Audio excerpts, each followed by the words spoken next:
Fenêtre sur l'emploi aujourd'hui, un challenge RH immense à relever pour les organisations, celui de l'hypercroissance. C'est évidemment une bonne nouvelle pour votre entreprise, mais très vite, vos effectifs peuvent être multipliés par 2 ou par 3. Continuez d'assurer le développement de votre business, intégrer des nouvelles recrues, maintenir une cohésion d'ensemble et faire avancer tout le monde dans le même sens n'est pas une mince affaire.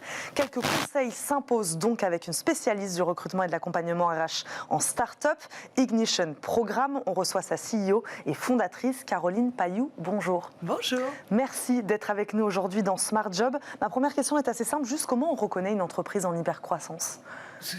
Les chiffres. Ouais. Souvent les chiffres de recrutement. Le nombre de personnes que l'on va absorber d'une année sur l'autre.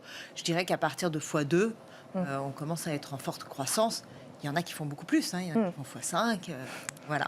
Pourquoi Ignition Programme accompagne-t-elle ces startups dans leur recherche de talent, donc, au moment même où elles passent ce cap de l'hypercroissance? Quels défis cela impose au RH, ce moment-là précisément?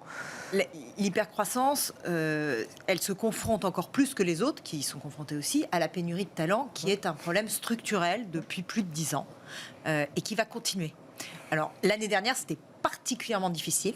Sur 2021, ça a été vraiment très très dur. Alors, quand on doit tripler ou quintupler les effectifs, il faut les trouver.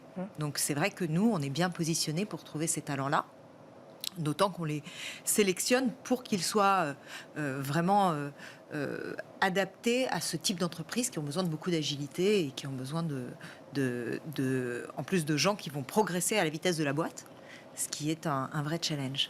Et justement, moi je parlais tout à l'heure des erreurs à éviter, erreurs de casting, peu de temps accordé aux nouveaux talents une fois arrivés. Quelles sont souvent les erreurs commises, en tout cas par les entreprises dans ces moments-là, voilà, où on se retrouve à multiplier par 3, par 4, par 5 nos effectifs?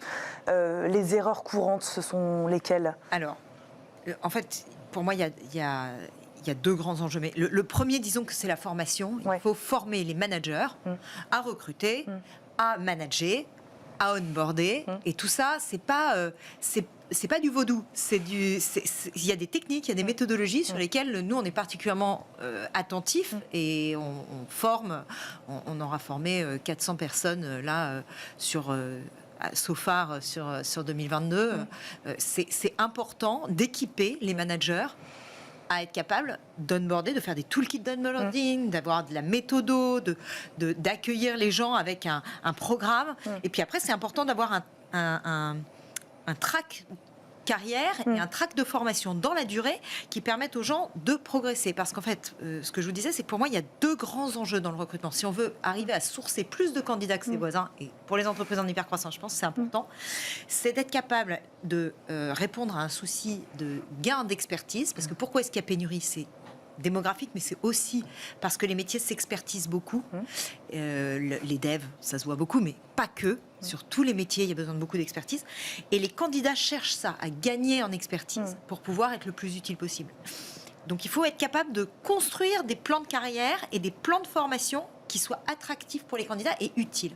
Et le deuxième sujet, pour être vraiment plus attractif que ses voisins, c'est de donner du sens aux candidats. En France, on a une particularité, un peu plus qu'ailleurs, c'est vrai un peu partout, mais en France, Monster disait que 41% des candidats privilégiaient la question du sens aux autres questions. Alors, je ne dis pas qu'il faut arrêter de payer les candidats parce que vous n'en trouverez pas.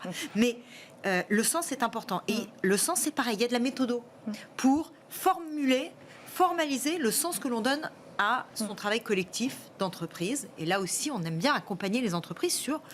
Mais finalement, c'est quoi ce que vous proposez au monde et qui va attirer les candidats parce que vous êtes tous alignés. En plus, l'énergie que ça décuple chez les candidats, c'est pas du tout la même. Donc vous les accompagnez sur ces deux parties-là, c'est-à-dire la recherche de talent, le recrutement, faire matcher la bonne entreprise, le bon candidat, et ensuite après sur cet aspect suivi, puisque vous le disiez, c'est aussi important, non pas juste de recruter, mais de le faire rester, ce salarié au sein de l'organisation. La formation et l'accompagnement des dirigeants sur tout ce qui va être raison d'être de l'entreprise, et puis communication entre les personnes.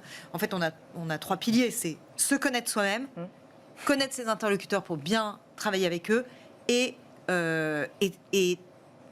travailler ensemble à quelque chose d'utile dans le collectif. Donc être capable de mobiliser un collectif sur quelque chose qui a du sens pour tous. On va terminer sur cette mobilisation du collectif. Merci beaucoup Caroline Payot d'avoir répondu à nos questions aujourd'hui dans Smart Job. Je rappelle, vous êtes la CEO et fondatrice d'Ination Programme. Merci beaucoup d'avoir été avec nous.